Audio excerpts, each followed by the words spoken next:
जिसमें स्नान करने से, केवल स्नान मात्र करने से जीवों का कल्याण होता है, ऐसा इस शास्त्र में लिखा है। भगवान ने, ईश्वर ने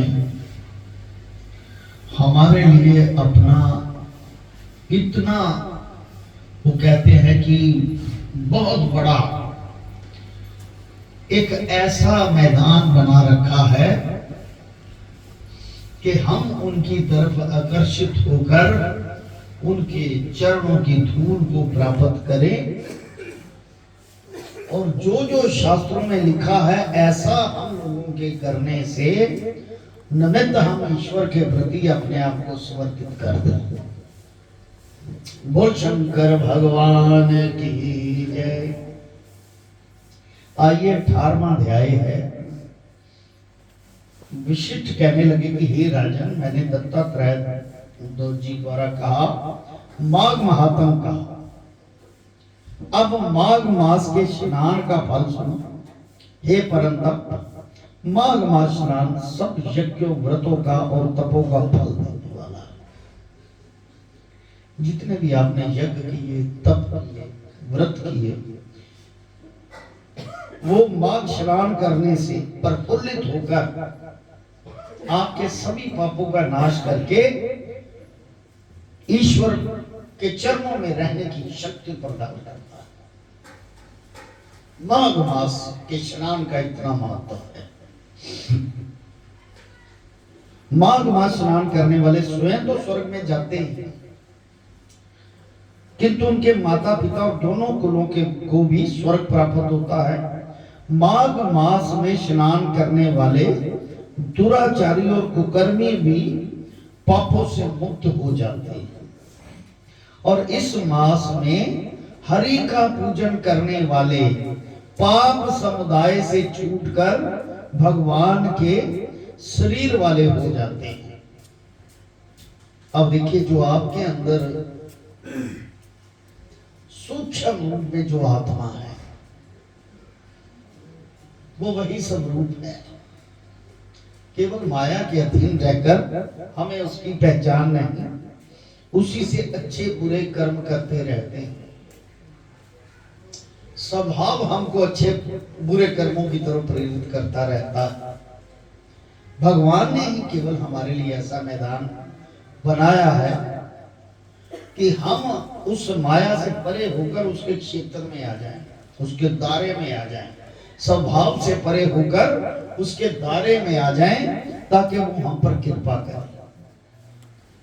देखिए, एक शब्द आता है, सदगुरु महाराज जी जैसे कहते हैं कि जुदा उनसे हूं जो जुदा मानते हैं, जो अभी भी माया के दायरे में हैं।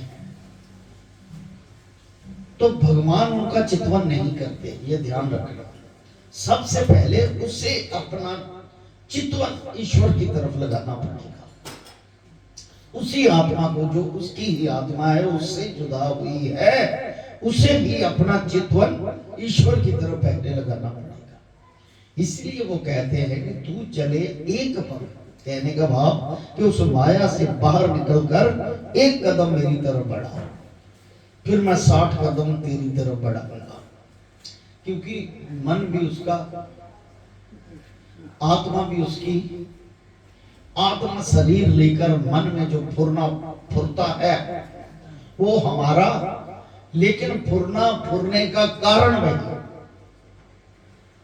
क्योंकि हमने स्वभाव से फुरना जो फूर दिया वो उसी मुताबिक आपको उसी में ही लगा दिया।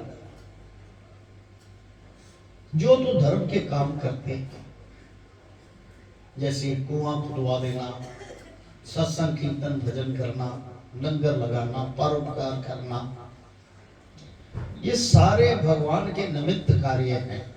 ये धर्म की रक्षा करने वाले कार्य हैं। अगर हम धर्म में विघ्न डालने वाले कार्य करें तो हम तो करोड़ों वर्ष उनसे बहुत पीछे। इसलिए कभी भी जहां धर्म होता हो वहां कोई ऐसा प्रयोजन ना हो जिससे कि धर्म की हानि, क्योंकि ईश्वर ने स्वयं कहा है कि जहां जहां जब जब धर्म की हानि होती है मैं पाप का नाश करने के लिए फिर आ जाता हूं, जन्म लेता हूं। ये जन्म लेने वाला तो बात सारे संसार की हो गई, लेकिन जहां जहां पाप बढ़ता है, धर्म की हानि होती है, वो स्वयं अपना वास करके उस अधर्म का नाश कर देते। इसलिए कोशिश करो कि ईश्वर के चरणों में आओ, कोशिश करो कि धर्म के काम में रुचि बनाकर इसको बढ़ावा दो, इसके अलावा कुछ नहीं। वृंदावन में एक सन्यासी थे, नागे, उनको मैं सुन रहा था, कुछ दिन पहले की बात है। वो कहते चाहे मेरे पास पैसा है या नहीं है, मैं गरीब हूं, लेकिन मैं ऐसी अवस्था में रहकर धर्म का पालन नहीं कर सकता। एक शब्द था ऐसा, यानी कि अगर किसी के पास कुछ भी नहीं तो भी धर्म के कार्यों में प्रेरित रहे, उनसे उनका भजन करें, लोगों को आदेश करें, लोगों को गाइड करें कि ईश्वर की आत्म सत्ता के अलावा कुछ नहीं। हम जो बिछड़े हैं गलती करके, अब दोबारा बैक ना हमारा लगेंगे। आप जानते हो ग्रहों का प्रभाव हम पर होता है सारा। भगवान ने ड्यूटी लगाई है, जो जो जिसने जैसा जैसा कर्म करा है उस पर उसका असर डालना शुरू, भगवान ने ड्यूटी लगाई। लेकिन ग्रह जब रेट्रोग्रेड, जैसे वक्री चाल कहते हैं, उल्टा चाल, डिग्री के हिसाब से उल्टी चाल चलते हैं, तो आदमी के काम उल्टे होने शुरू हो जाते हैं, उल्टी गिनती होनी शुरू। कई बार तो ऐसा है कि करोड़ों अरबों पति जो होते हैं, कर्मों के आधार से ग्रहों का वक्री होना, वो टूटी मिट्टी के बर्तन में उसको खाना खाना पड़ जाता है। करोड़ों अरबों, मैं नाम नहीं लूंगा, एक दो को तो मैंने अपनी आंखों से देखा है, करोड़ों रुपए के मालिक बनते और फिर ऐसा बड़ा गर्क हुआ क्योंकि मद अहंकार में सब कुछ नष्ट हो जाता है। उनको चाय बेच के गुजारा करना, जिंदा रहने के लिए। दोनों गतियां अपनी आंखों से देखी। कहने का भाव कि ईश्वर से डरना, ईश्वर के प्रति अपने आप को समर्पित करना, ऐसा आप अगर करते रहेंगे तो हरि का पूजन करने से पाप समुदाय से छूटकर भगवान के शरीर वाले हो जाते हैं। यदि कोई आलस से भी, सुस्ती से, अब आलस से कैसे होगा जी काम? जहां पर सभी आलसी हो तो काम हो सकता है? नहीं। राम नाम चलता हो और आलसी हो, ये राम नाम उसी ने ही अपना डमरू बजा रखा है। ये जो संत लोग आते हैं ना, इनको ना कुछ सम्मेलनों से मतलब होता है, ना कथाओं से मतलब होता है किसी। ये अपना जो डमरू है, जो ओरिजिनल मैजिशियन, जैसे ओरिजिनल जादूगर होते हैं प्रभु जिसे कहते हैं, वो अपनी पुकार, अपनी आवाज आप तक पहुंचाते हैं। आओ भाई। कई बार तो ऐसा देखो, अपने अपने भाव हैं, ऐसा प्रयोजन करते हैं कि अपने ही भक्तों द्वारा उनकी वाणी से शब्द निकलवा कर लोगों का मन अपनी तरफ अट्रैक्ट करते हैं। जो आलसी लोग हैं, सुस्त लोग हैं, कहते हैं ना, गुरा ने जहाज बनाया अब जिन्हें पार लगना। ये भी वाणी है, एक स्टिकर है भगवान का। साडे गुरा ने जहाज बनाया अब जिन्हें पार। सो पार उतारा करने के लिए इसका मतलब नहीं कि पार उतारा हम मर जाएंगे तो पार उतारा हो जाएगा ना। जिंदे जी पार उतारा है। जब दृष्टि मिल जाए, खुल जाए, तो बाकी सिर्फ रह जाता है फॉर्मेलिटी का कर्म। वो करते रहने से, ईश्वर का ध्यान करते रहने से चिरकाल तक, हजारों साल जी सकते, लाखों सदियों तक रह सकते। ये आप पर निर्भर है कि आप क्या करते हो, कितना भाव बना है। वो शंकर भगवान की कहते हैं, यदि वो आलस्य से भी माघ मास में स्नान करता है, उसके भी सारे पाप नष्ट हो जाते हैं। क्योंकि आलस से उसने ईश्वर की आवाज सुन ली, आवाज जब कानों में पड़ गई, उसका भाव बन गया, वो भाव नष्ट। जैसे गंधर्व कन्याएं राजा के श्राप से भयंकर कल को भोगती हुई लोमश ऋषि के वचन से माघ में स्नान करने से पापों से छूट गई। देखिए जी, जो आपका हमारा सबका जो प्रयोजन है, ये हमारी मर्जी से नहीं है, पहले तो ध्यान रखना। ये उसकी मर्जी से प्रयोजन है, क्योंकि वो निराकार किसी न किसी ध्वनि में आकर आप लोगों को प्रेरित करता है और आप उसकी तरफ अट्रैक्ट जो होते हैं, चुंबकीय पावर से अपनी ओर जो खींचता है, तब जाके किसी कहीं आप उसकी आत्म सत्ता में जाते हैं। लेकिन ढिढोरा वही पीटते हैं आप। हम अज्ञानी, अनजान, कुछ भी नहीं जानते। कहीं ये भी कहते हैं ना कि वहम में ना रहना कि यहाँ पर कथा मैं कर रहा हूं, आप लोग सुन रहे, ये वहम में ना रहना।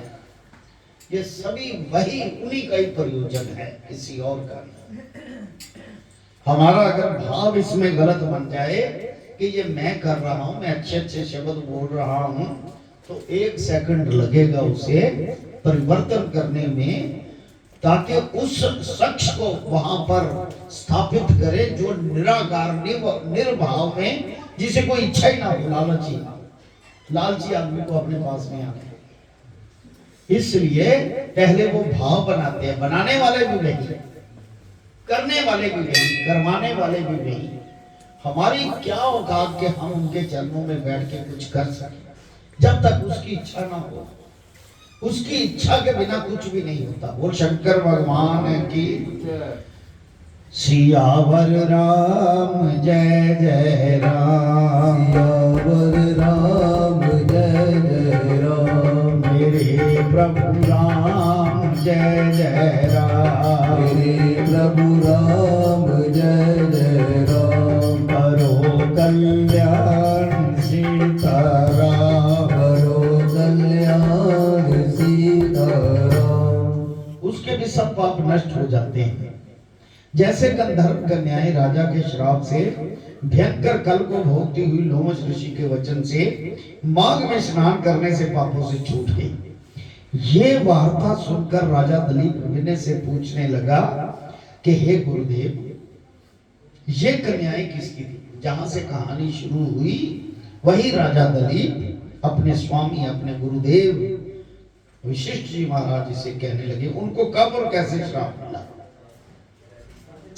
उनके नाम क्या थे, ऋषि के वाक्य से कैसे श्राप मुक्त हुए। और उन्होंने कहा पर स्नान किया किस जगह पर, आप विस्तार पूर्वक सब कहेंगे। वशिष्ठ जी कहने लगे हे राजा, जैसे अरण्य से स्वयं अग्नि उत्पन्न होती है, लकड़ी से स्वयं माचिस की तीली लगाओ तो उससे अग्नि उत्पन्न होना चाहिए। या पत्थर ले लो, पत्थर से सबसे पहले माचिस की तीलियां नहीं होती थी, उजाड़ होता था, तो ऐसे पत्थर से ना, पत्थर घिसकर आग जलाते थे पहले। ये खोजे बाद में हुई।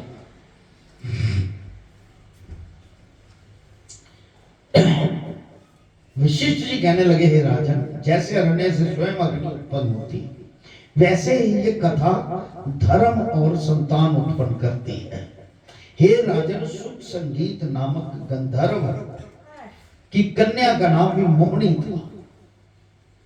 सुशील तथा स्वर वेदी की सुंदरा, चंद्रकांत की सुतारा तथा सुप्रभाव की कन्या चंद्रिका, ये सब पांच सब समान आयु वाली तथा चंद्रमा की जैसे कांति वाली और सुंदर थी। ये पांचों कन्याएं जैसे रात्रि को चंद्रमा शोभायमान होता है, वैसे ही पुष्य की कलियों के समान खिली हुई ये अप्सराएं थी। ऊंचे प्योधर वाली पद्मनी, वैशाख मास की कामनी, यौवन दिखाती हुई नवीन पत्तों वाली लता के सदृश, गोरे रंग सोने के सदृश चमकती हुई और सोने के अलंकारों से सुसज्जित सुंदर वस्त्र धारण करे हुए अनेक प्रकार के गाने और वीणा, अन्यथा बंसुरी तथा दूसरे बाजे बजाने में प्रवीण और ताल, स्वर तथा नृत्य कला में ये सभी निपुण थे। इस प्रकार वह कन्याएं क्रीड़ा करती हुई कुबेर के स्थान में विचरती थी। एक समय कौतुकवश माघ मास में एक वन में दूसरे वन में विचरती हुई मंदिर के पुष्प तोड़कर सरोवर पर गौरी पूजन करते। एक वन से दूसरे वन में पुष्प तोड़कर गौरी पूजन के लिए सरोवर पर गई। स्वच्छ जल के सरोवर पर स्नान करके वस्त्र धारण की। बोल शंकर भगवान की। मौन हो, बालू मिट्टी की गरी बनाकर चंदन, कपूर, कुकुम्भ और सुंदर कमलों से उपचार सहित पूजन करके ये पांचों कन्याएं ताल नृत्य करने लगी। फिर ऊंचे गंधार स्वर में सुंदर गीत गाने लगी।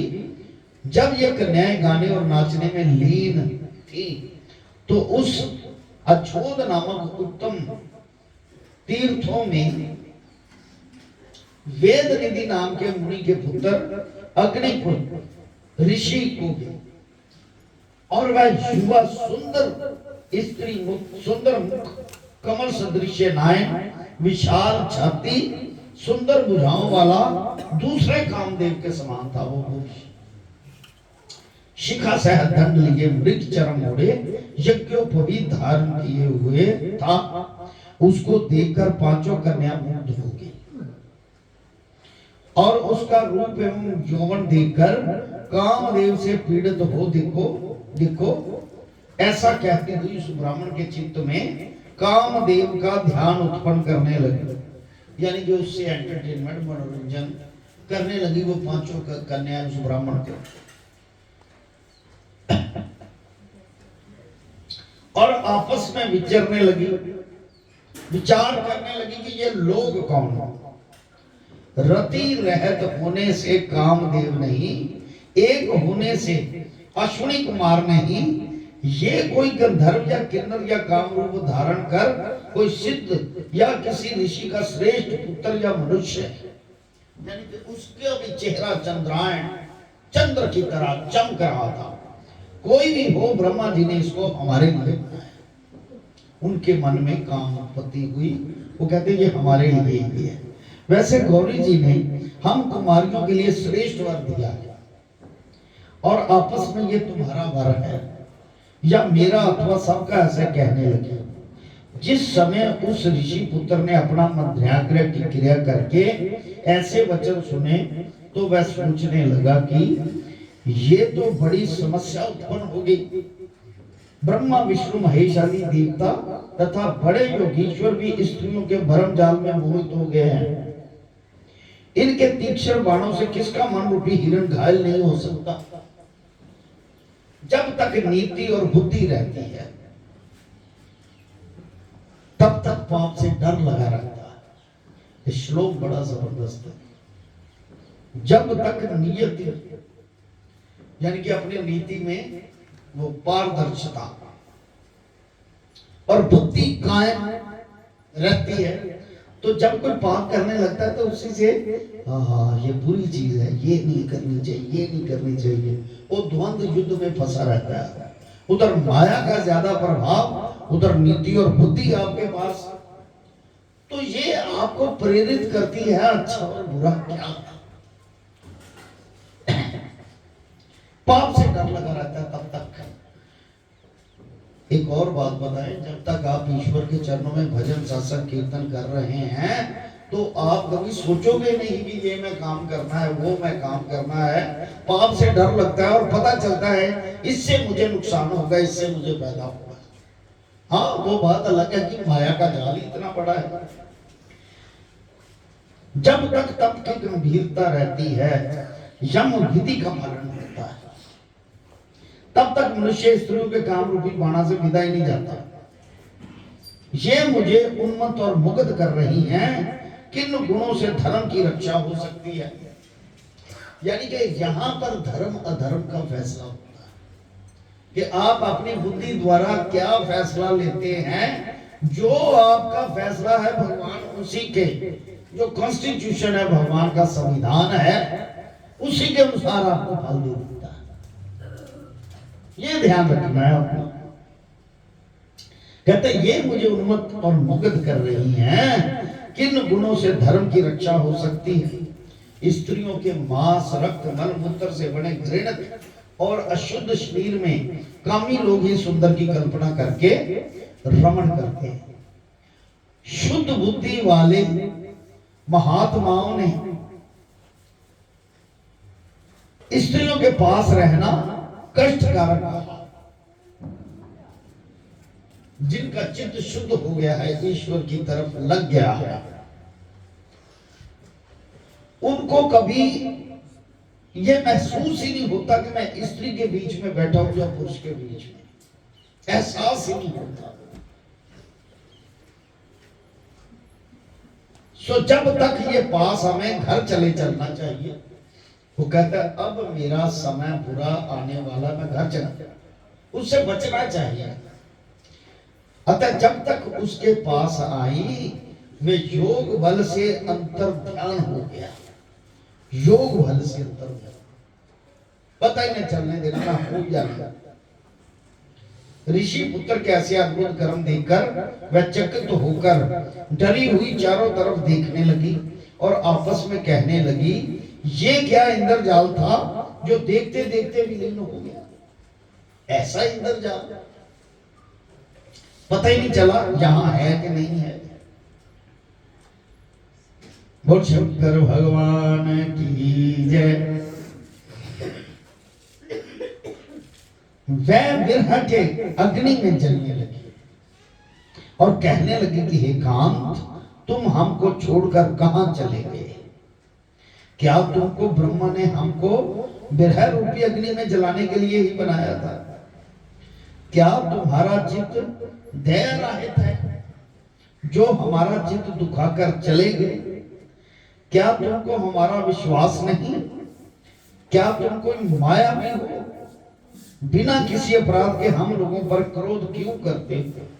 हे हृदयेश्वर, तुम्हारे बिना हम जिएंगे नहीं। जहां पर आप गए हो हमें शीघ्र ले चलो, हमारा संताप हरो और हमको दर्शन दो, दया करो। सज्जन लोग किसी का नाश नहीं देखते। बोल शंकर भगवान की जय।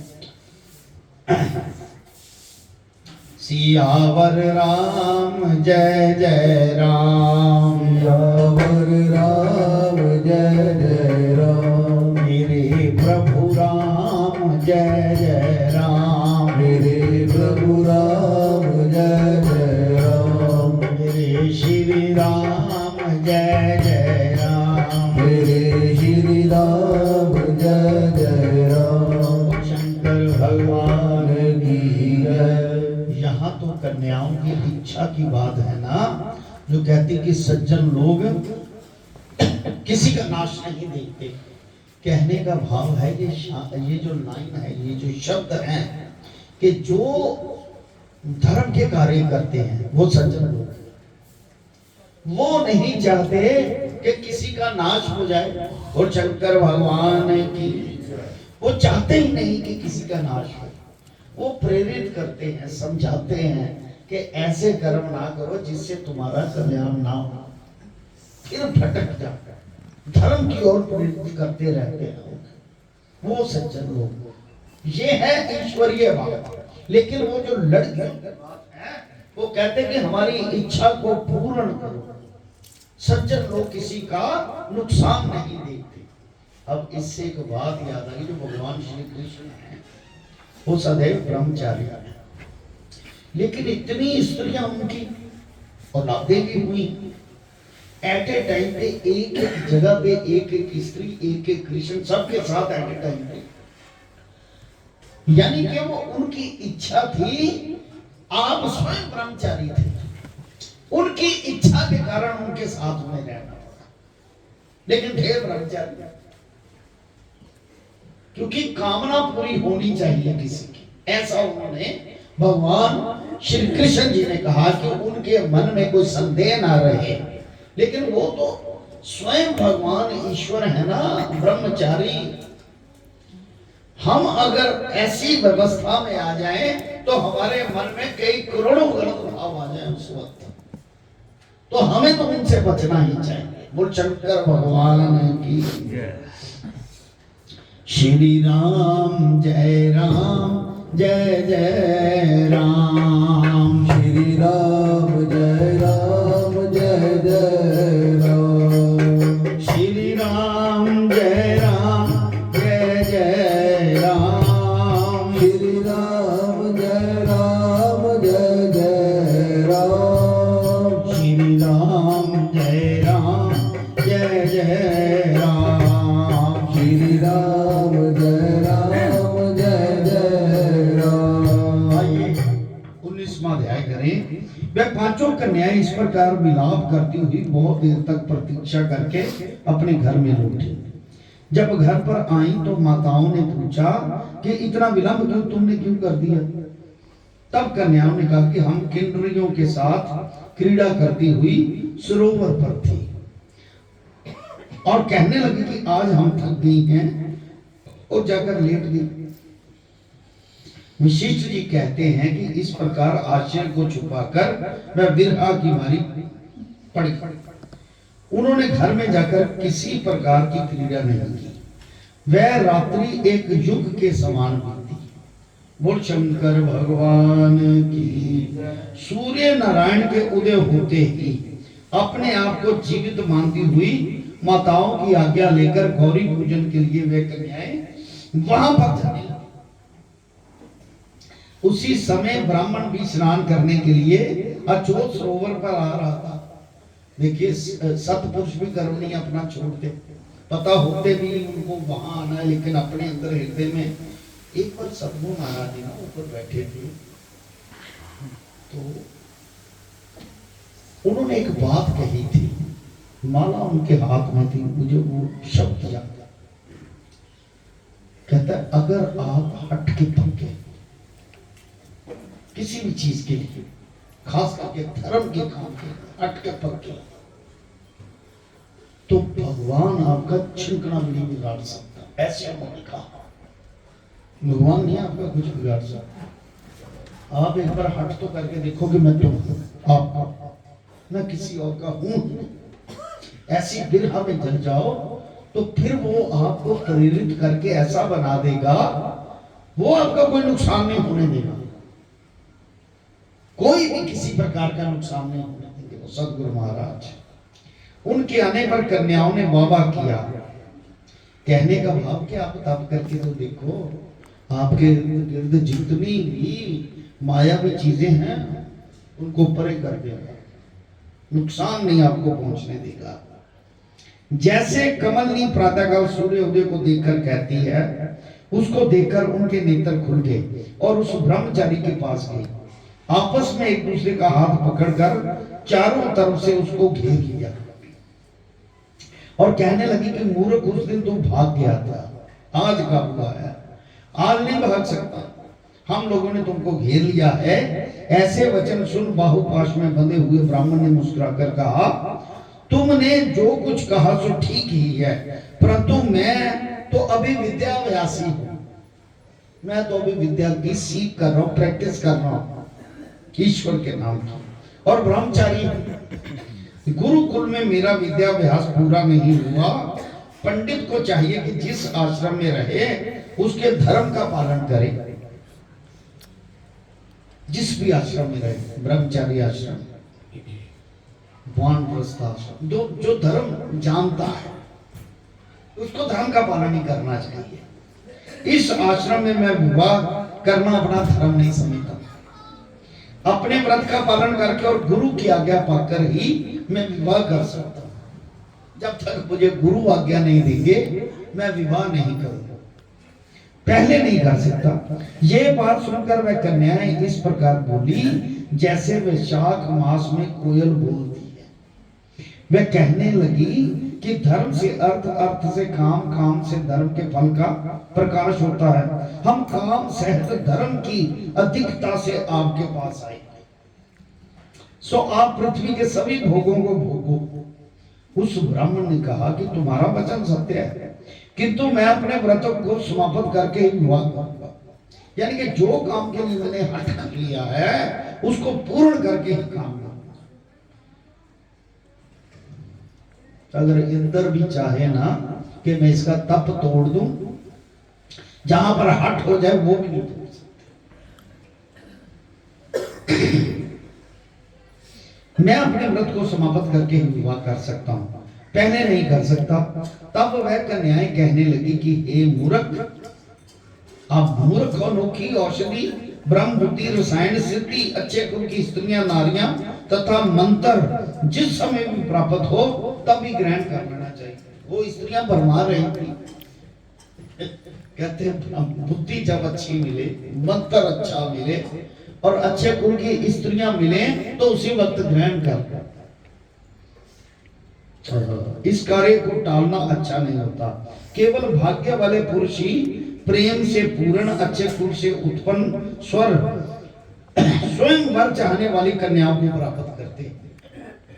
कि जो कहती मेरी इसी के साथ ही शादी हो जाए, ऐसा कहां हम अनोखी सुंदर नारियां, कहां आप तपस्वी बालक। ये बेमेल का मेल मिलाने में विधाता की चतुराई ही है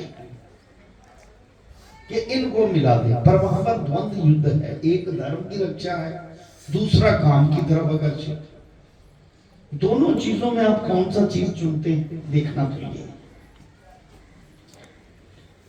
इस कारण आप हम लोग के साथ गंधर्व विवाह कर लो। इनके ऐसे वचन सुनकर उस धर्मात्मा ब्राह्मण ने कहा कि व्रती रहकर इस समय में ब्याह नहीं करूंगा, स्वयंवर की इच्छा नहीं मैं रखता। इस प्रकार उसके वचन सुनकर उन्होंने एक दूसरी का हाथ छोड़कर उसको पकड़ लिया। सुशील और सुस्वरा ने उनकी भुजाओं को पकड़ लिया, सुतारा ने आलिंगन किया और चंद्रिका ने उसका मुख चूम लिया, परंतु फिर भी वह ब्रह्मचारी विकार रहित तथा काम की बात से पीड़ित नहीं। जब मन में तृप्ति नहीं काम की तो जितना मर्जी को कहता रहे, वो पीड़ित नहीं हुआ। उसने क्रोधित होकर उनको श्राप दे दिया कि तुम डायन की तरह मुझसे चिपटी हो, इस कारण तुम पिशाची हो। वो शंकर भगवान है। कपी लोग जो होते ना, अठी लोग, अगर उसको कोई दुखाए तो उनके हृदय से जो करा आवाज निकलती है वो सत्य होती है, उसका नुकसान हो जाता है जो उसे तंग करता है। इसलिए किसी को वचन या किसी अपनी इच्छा किसी को वैसा जताओ जैसा उसका धर्म है, ताकि आप उसके पाप से, उसके श्राप से क्रोधित होकर आपका कहीं नाश ना हो जाए। जैसे आप लोग धर्म का कार्य करते हो, अगर छोटी मोटी को बात ऐसी हो जाए जो अधर्म करती हो तो आपका हृदय बहुत दुखी होगा, और हृदय से कैसे वचन निकलते हैं ये तो ईश्वर ही जानता है। फिर भी आप अपने आप पर संयम करके धर्म का काम करते रहे तो ये हट है आपका। भगवान नहीं इससे आपका कुछ बिगड़ने देगा, ये ध्यान रखना। हट है आपका। ऐसे श्राप देने पर वह उनको छोड़कर अलग हो गई, जैसे उस ब्राह्मण ने हठी का श्राप दे दिया। उन्होंने कहा कि हम निरपराधियों को वृथा क्यों श्राप दिया, हमारा तो कोई अपराध नहीं, ये हमारा स्वयं एक नेचर थी जो आपके आगे व्यक्त की। तुम्हारी इस धर्मज्ञता पर धिक्कार है, ऐसा उन्होंने कहा। प्रिय करने वाले से बुराई करने वाले का सुख दोनों लोगों में नष्ट हो जाता है, इसलिए तुम भी हम लोगों के साथ पिशाच हो जाओ। बोल शंकर भगवान की जय। तब वह आपस के क्रोध से उस सरोवर पर पिशाच पिशाचनी हो गए, और बस पिशाच पिशाचनी कठिन शब्दों से चिल्लाते हुए अपने कर्मों को भोगने लगे। वशिष्ठ जी कहने लगे कि हे राजन, इस प्रकार वह पिशाच उस सरोवर के इधर उधर फिरते रहे। बहुत समय पश्चात मुनियों में श्रेष्ठ लोमश ऋषि पौष शुक्ल चतुर्दशी उस अछोद सरोवर पर स्नान करने के लिए आए। पौष शुक्ला का मतलब है चतुर्दशी का, कि वो माघ महीना लग चुका है, सूर्य प्रविष्टि से माघ महीना गिना जाता है, वो लग चुका है। जब क्षुधा से दुखी पिशाचों ने उनको देखा तो उनकी हत्या करने के लिए गोल बांधकर उनके चारों तरफ से घेर लिया। वेद निधि ब्राह्मण भी वहां पर आ गए, और वह लोमश ऋषि के तेज के सामने ठहर ना सके और दूर जाकर खड़े हुए। वेद निधि हाथ जोड़कर लोमश ऋषि से कहने लगे कि भाग्य से ही ऋषियों के दर्शन होते हैं, यानी कि जब किस्मत जागनी होती है तो किसी ऋषि के दर्शन हो जाते हैं। कई जन्मों के करोड़ों पाप किए हुए उससे मुक्ति मिलती है। फिर उन्होंने गंधर्व कन्या और अपने पुत्र का परिचय सहित सब वृत्तांत सुनाया और कहा कि हे मुनीश्वर, ये सब ही श्राप मोहित होकर आपके सम्मुख है। आज इन बालकों का निस्तार होगा, जैसे सूर्योदय से अंधेरे का नाश हो जाता है। वशिष्ठ जी कहने लगे कि पुत्र के दुख से दुखी हुए वेद निधि ब्राह्मण के ऐसे वचन सुनकर लोमश ऋषि के नेत्रों में जल भर गया, और वेद निधि से कहने लगे कि मेरे प्रसाद से बालकों को शीघ्र समृद्धि पैदा हो, मैं उनको धर्म कहता, जिससे इनका आपस में श्राप विलीन हो जाए। बोल शंकर भगवान की।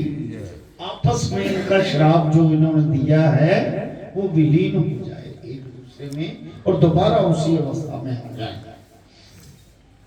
श्री राम जय राम जय जय राम। श्री राम जय जय राम। श्री राम जय जय राम। श्री राम जय जय जय राम जय जय राम। श्री राम जय राम जय जय राम। श्री राम जय राम जय जय राम। श्री राम जय राम जय जय राम। बोल शंकर भगवान की जय। 20वां अध्याय। वेद निधि कहने लगे कि है महर्षि, धर्म को जल्दी ही कहिए, क्योंकि श्राप की अग्नि बड़ी दुखकारक होती है। लोमश ऋषि जी कहने लगे कि ये सब मेरे साथ नियम पूर्वक माघ स्नान करें। देखिए कई श्रापों की मुक्ति माघ स्नान, चाहे कोई किसी ने कैसे भी किसी भी अवस्था में उसको श्राप दिया, माघ स्नान के कारण वो श्राप का भी नाश हुआ। सिर्फ स्पर्श ही लगता है श्राप का, जो निर्दोष लोग, अंत में ये श्राप से छूट जाएंगे। मेरा ये निश्चय है कि शुभ तीर्थ में माघ स्नान करने से श्राप का फल नष्ट हो जाता है। तो शंकर भगवान की 7 जन्मों के पाप तथा इस जन्म के पाप माघ में तीर्थ स्थान पर स्नान करने से नष्ट हो जाते हैं। इस अछोद में स्नान करने से अवश्य ही मोक्ष की प्राप्ति होती है। राज सूर्य और अश्वमेघ यज्ञ से भी अधिक फल माघ स्नान करने से होता है। अतएव संपूर्ण पापों का सहज ही नाश करने वाला माघ स्नान क्यों ना किया जाए। वो शंकर भगवान की। अब देखिए माघ स्नान की जो इतनी इंपॉर्टेंस है, अब बार बार मन में विचार आ रहा होगा कि वो हठी था, धर्मी बालक था, उसने श्राप दुखी होकर दिया कि मेरे धर्म की रक्षा हो। वो कन्याएं कहती हैं कि हमारा भी धर्म था, हम तो धर्म से प्रेरित होकर आपके पास आई थी। वो माया का धर्म था, वो ईश्वरीय धर्म था। श्राप दोनों को मिला। इसमें पता क्या होता है, ईश्वर की एक ऐसी मर्जी होती है, जैसे त्रेता युग बाद में आना था, पहले द्वापर आना। वो बेचारी निर्दोष थी अहल्या, जिसने गलत कर्म किया इंद्र ने, उसको बहुत बड़ी सजा मिली। शास्त्रों में ऐसे लिखा है कि जो भी कोई, चाहे देवता हो, जो कोई भी हो, अगर उसके मन में दुर्भावना आ गई तो उसको उसकी सजा भुगतनी पड़ेगी। ऐसा है। तो भगवान ने कहा ये अहल्या का क्या कसूर? सभी ऋषियों ने भगवान के आगे प्रार्थना करी कि सतयुग कितनी देर बाद कलयुग आना है, कलयुग के बाद त्रेता, द्वापर आना, द्वापर के बाद त्रेता आएगा, तो कई लाखों साल बीत जाएंगे, इसको पत्थर हुए, इसको किस कर्म की सजा है? तो भगवान ने कहा सतयुग समाप्ति की ओर है, मैं पहले त्रेता कर देता हूं, ताकि जल्दी जल्दी प्रभु जब आए उनके चरण, क्योंकि एक गौतम जी ने आशीर्वाद भी दिया था कि मैं गलती से कर बैठा। ऐसा ऋषियों से भी गलतियां होती हैं। कैसे? क्रोधवश, इसलिए कहते क्रोध का नाम। क्रोध का नाम सिर्फ एक दरवाशा ऋषि को ही ऐसा था वरदान कि क्रोध उसके इर्द गिर्द रहता था, छोटी सी बात पर क्रोध। वरदान इसलिए केवल धर्म को कायम करने, क्रोध करते। ये लीला थी, वरना ऋषियों को क्रोध का कोई मतलब ही नहीं। बोल शंकर भगवान की। राज सूर्य और अश्वमेघ यज्ञ से भी अधिक फल माघ मास में स्नान करने से होता है। अतएव संपूर्ण पापों का सहज में ही नाश करने वाला माघ स्नान क्यों ना किया जाए। बोल शंकर भगवान की। रात को फिर 21वां अध्याय इसी पर विचार होगा। ओम नमो शिवाय, हरि ओम नमो शिवाय। ओम नमो शिवाय, हरि ओम नमो शिवाय। ओम नमो शिवाय, हरि ओम नमो शिवाय। ओम नमो शिवाय, हरि ओम नमो शिवाय।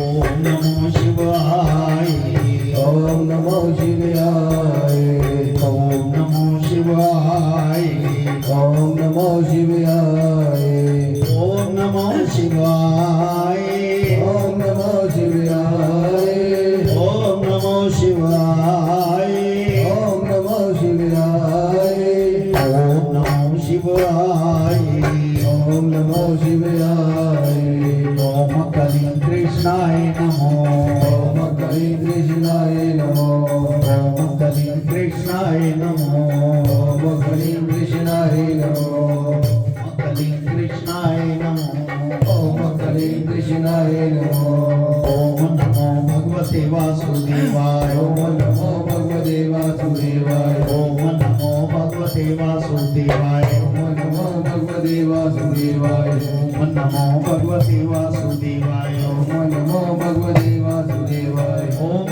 नमो भगवते वासुदेवाय ओम नमो भगवते वासुदेवाय ओम नमो भगवते वासुदेवाय ओम नमो भगवते वासुदेवाय